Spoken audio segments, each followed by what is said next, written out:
Male deva korto. Şirenena to. Rındekena konu to. Bao bahçe to. Zerdenena yemişe to. Kotaramı biri.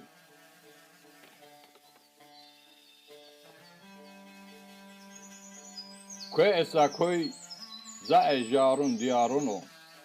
Heybetena to. Kotaramı biri.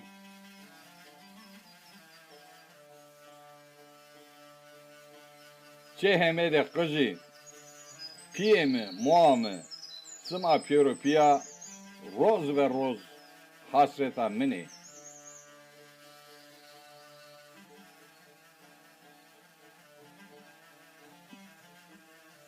Cemaatçiyim Dursuni Heseni Keki, Mehmet'e Keci, Vuşeni İbrahim'i, Kortu be Kesmendi, Aşira Dersimi, be cemaate Sımamendi.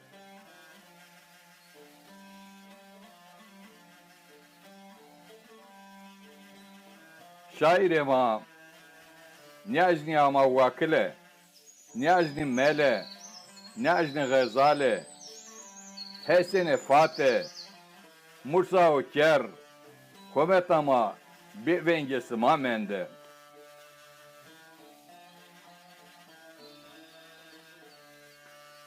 Sare kortu, piluk kızema, ve isesima, yaraniyasıma, peroda isesima, ciraniyasıma, kotara miviri.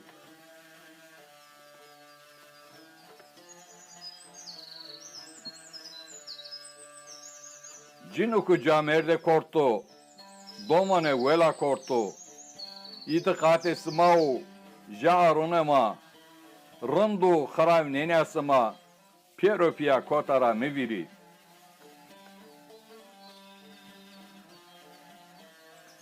Kalo supeirayano ke pieropia niabuzoni. Bravo vaenama, pilu kızema, sıma zov kotera miviri. Hasretasıma rozu ve rozu zor dana. Şiir Mehmet Apaydın. Okuyan Hıdır Oktay.